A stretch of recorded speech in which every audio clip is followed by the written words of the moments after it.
43장. 그 땅에 기근이 심하고 그들이 애굽에서 가져온 곡식을 다 먹음에 그 아버지가 그들에게 이르되 다시 가서 우리를 위하여 양식을 조금 사오라.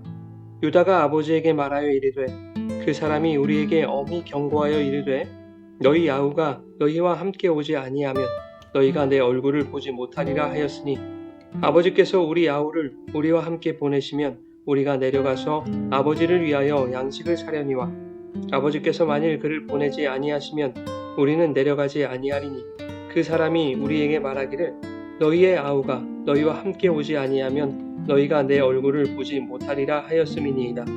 너희가 어찌하여 너희에게 또 다른 아우가 있다고 그 사람에게 말하여 나를 괴롭게 하였느냐. 그들이 이르되 그 사람이 우리와 우리의 친족에 대하여 자세히 질문하여 이르기를 너희 아버지가 아직 살아계시느냐 너희에게 아우가 있느냐 하기로 그 묻는 말에 따라 그에게 대답한 것이니 그가 너희의 아우를 데리고 내려오라 할 줄을 우리가 어찌 알았으리이까.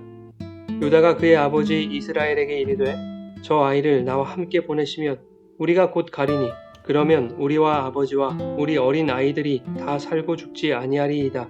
내가 그를 위하여 담보가 되오리니 아버지께서 내 손에서 그를 찾으소서.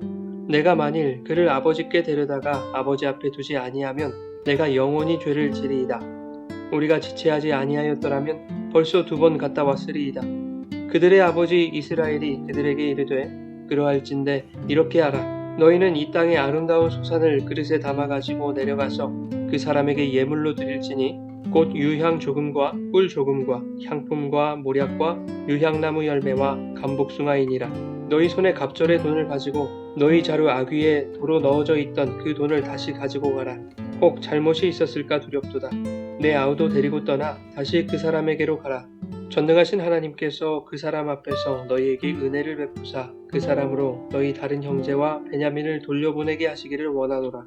내가 자식을 잃게 되면 이르리로다.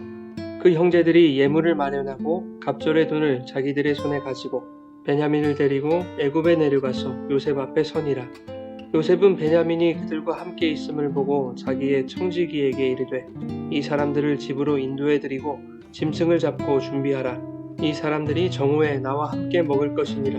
청지기가 요셉의 명대로 하여 그 사람들을 요셉의 집으로 인도하니 그 사람들이 요셉의 집으로 인도되매 두려워하여 이르되 전번에 우리 자루에 들어있던 돈의 일로 우리가 끌려드는도다. 이는 우리를 억류하고 달려들어 우리를 잡아 노예로 삼고 우리의 나귀를 빼앗으려 함이로다 하고 그들이 요셉의 집 청지기에게 가까이 나아가 그 집 문 앞에서 그에게 말하여 이르되 내 주여 우리가 전번에 내려와서 양식을 사가지고 여관에 이르러 자루를 풀어본즉 각 사람의 돈이 전액 그대로 자루 아귀에 있기로 우리가 도로 가져왔고 양식 살 다른 돈도 우리가 가지고 내려왔나이다.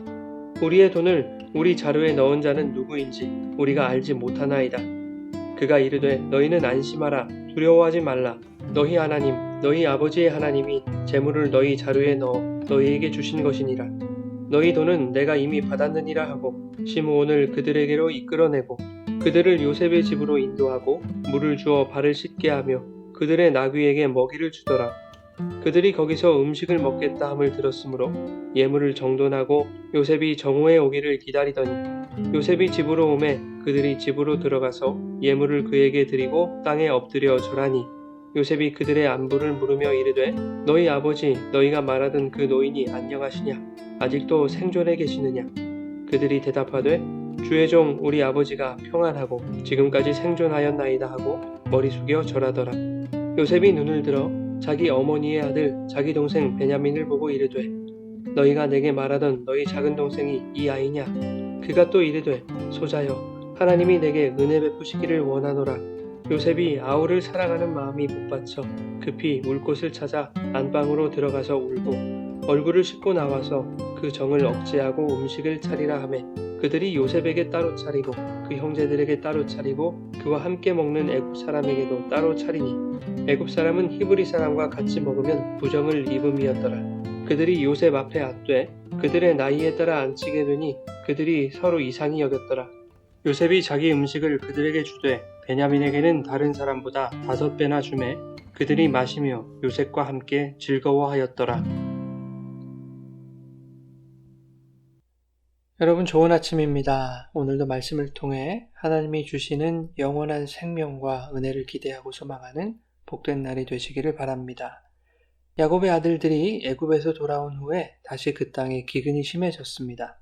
애굽에서 가져온 식량도 거의 바닥난 상황이죠.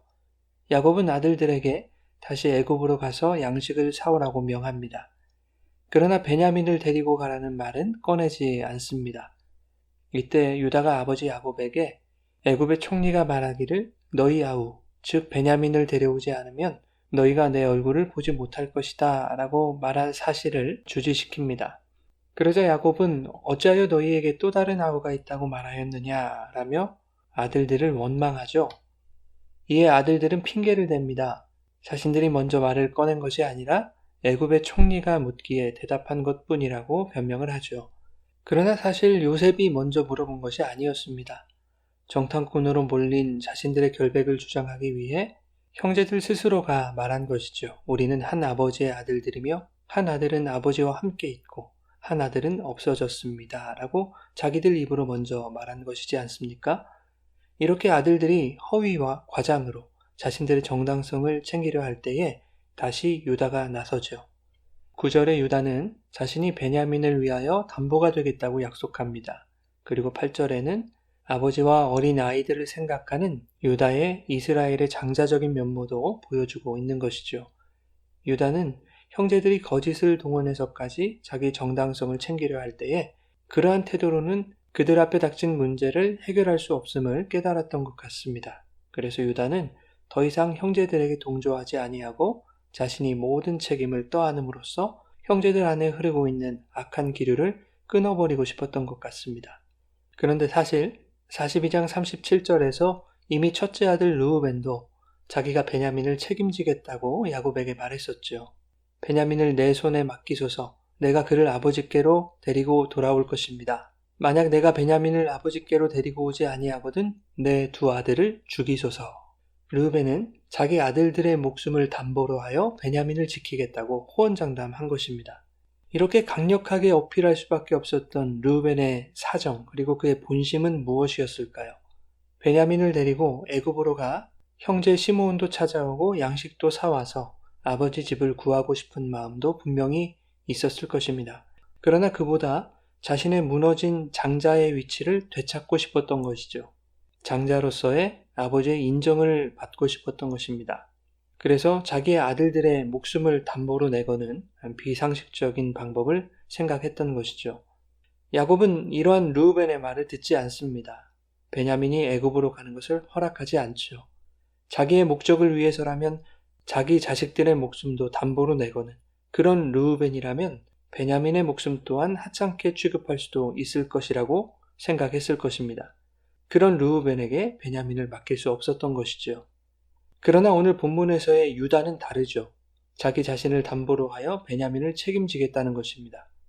유다는 8절에서 베냐민을 저 아이라고 표현하고 있습니다. 베냐민에 대한 아버지 야곱의 마음이 유다에게서 표현되고 있는 것이죠.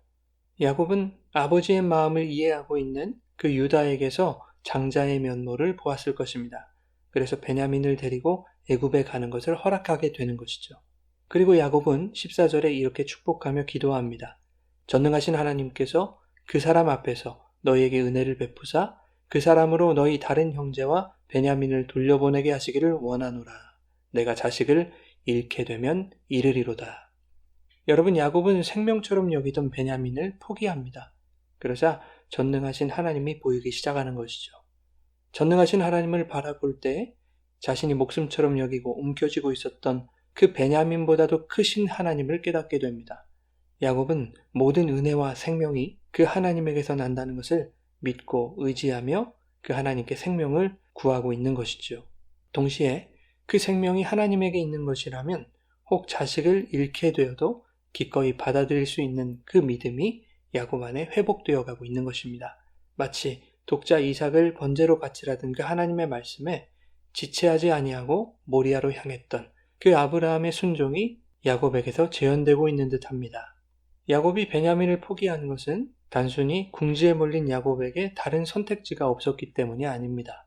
그것은 나를 부정하고 하나님만을 바라보겠다는 순종의 다짐을 반영하고 있는 것이죠. 또한 비로소 야곱에게서 인간적인 집착, 인간적인 편애의 죄악이 끊어질 것이라는 어떠한 기대를 갖게 만드는 것이죠. 여러분, 오늘 본문에서 우리는 유다를 통해 교회의 장자 되신 예수 그리스도를 발견할 수 있어야 합니다. 하나님이 사랑하시는 교회와 성도들을 반드시 아버지께로 데리고 돌아오겠다고 약속하시며 자기 자신을 담보로 내거신 그 예수 그리스도의 희생이 오늘 본문 속에 유다의 모습으로 설명되고 있는 것입니다. 그런가 하면 베냐민을 포기한 야곱의 모습에서 하나님 아버지의 사랑을 발견할 수 있는 것이죠. 하나님께서는 아들을 잃게 되면 이르리로다 라고 말했던 그 야곱과 같은 심정으로 그 아들 예수 그리스도를 우리에게 보내셨습니다. 아니, 잃게 될 것을 작정하시고 우리에게 보내주신 것이죠. 그러나 하나님이 독생자의 죽음을 우리에게 내어주신 것은 내가 실패하면 내 두 아들을 죽이소서라고 했던 그 르우벤의 객기와는 다른 것이죠. 하나님은 하나님 자신이 아들의 모습으로 이 땅에 오셔서 십자가에 자기 자신을 담보물로 매다신 것입니다. 그것은 아버지와 아들의 동일시이며 오늘 본문에서는 유다가 아버지 야곱의 마음을 헤아린 것으로 그 아버지와 아들의 동일시가 드러나고 있는 것이죠. 사랑하는 여러분, 오늘 우리의 삶이 하나님 앞에서 인간의 정당성을 내세우지 아니하고 유다처럼 그리고 예수님처럼 형제를 품어 안고 자기를 희생함으로 하나님 아버지의 마음을 헤아려 드리는 삶이 되기를 바랍니다. 또한 내가 사랑하고 의지했던 육적인 가치, 생명처럼 여겼던 세상적 가치들을 잃게 되면 이르리로다의 마음을 가지고 그보다 더욱 크신 전능하신 하나님을 사랑하고 그분만을 바라보며 신뢰하는 믿음의 삶을 살아가시기를 예수님의 이름으로 축원합니다.